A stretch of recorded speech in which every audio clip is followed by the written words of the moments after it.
Ang ating pong ebanghelyo sa araw na ito ay hango sa sulat ni San Mateo.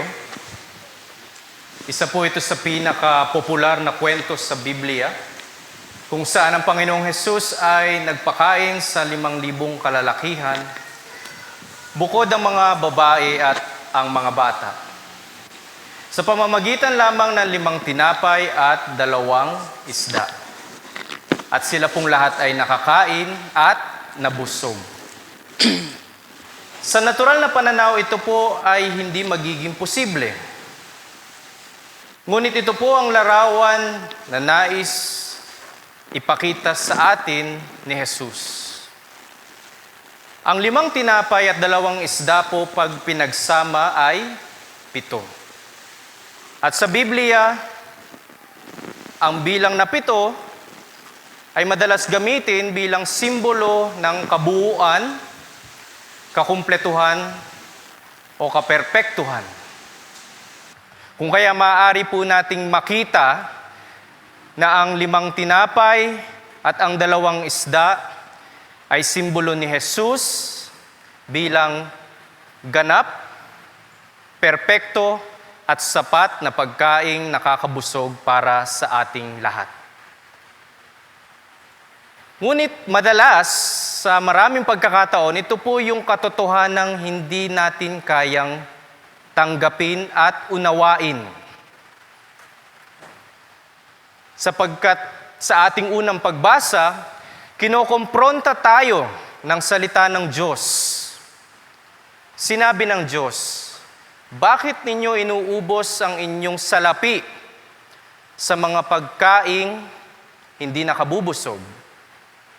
Sa madaling salita, bakit natin inuubos ang ating buhay sa mga bagay na hindi ganap at tunay na nakapagbibigay ng kasiyahan?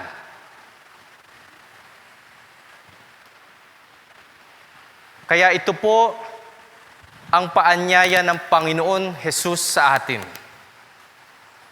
Ito po yung sinasabi sa atin ng kasulatan,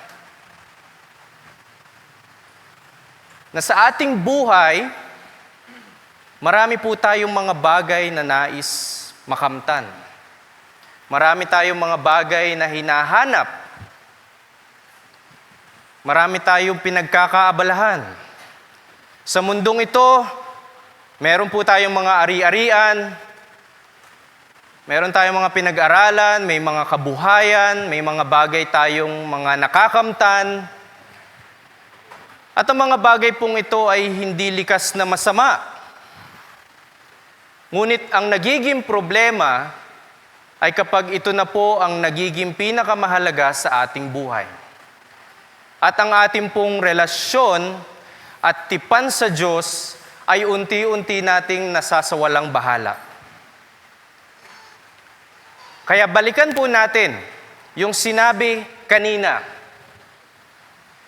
Ang Panginoong Hesus, ang ganap, ang perpekto at sapat na nakapagbibigay sa atin ng tunay na kasiyahan at kasapatan sa ating buhay. Kung kaya, ang tanong, bakit sa maraming pagkakataon pinipili natin na ipagpaliban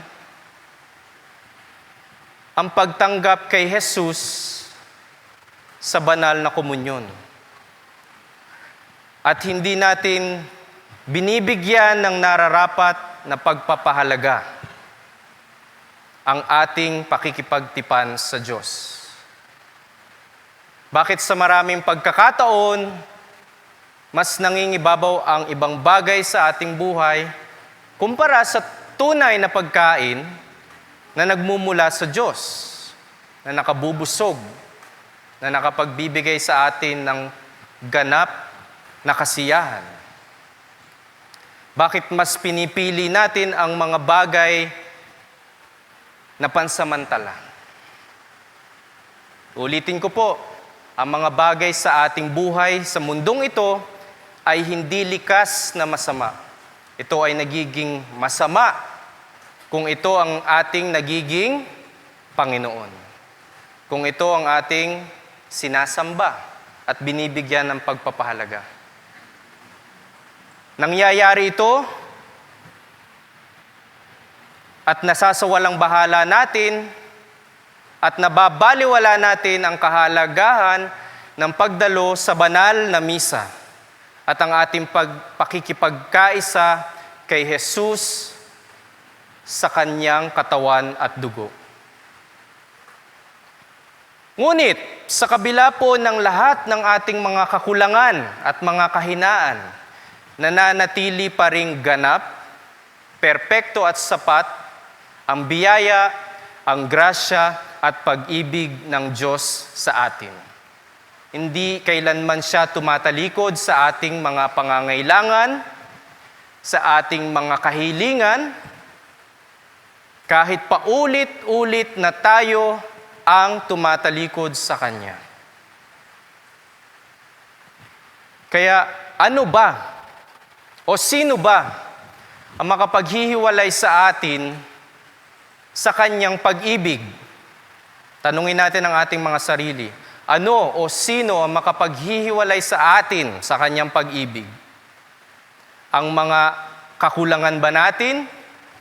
Ang atin bang mga pagkagutom?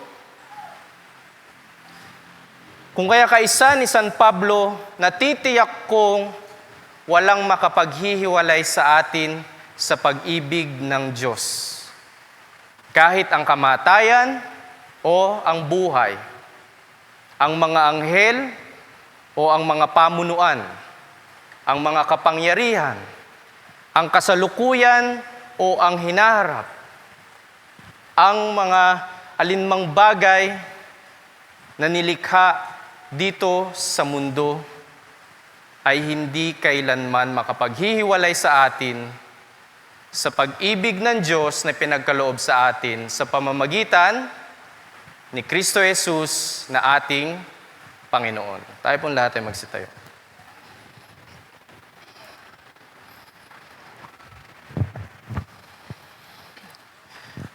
Let's now reaffirm our faith through the words of the Nicene Creed.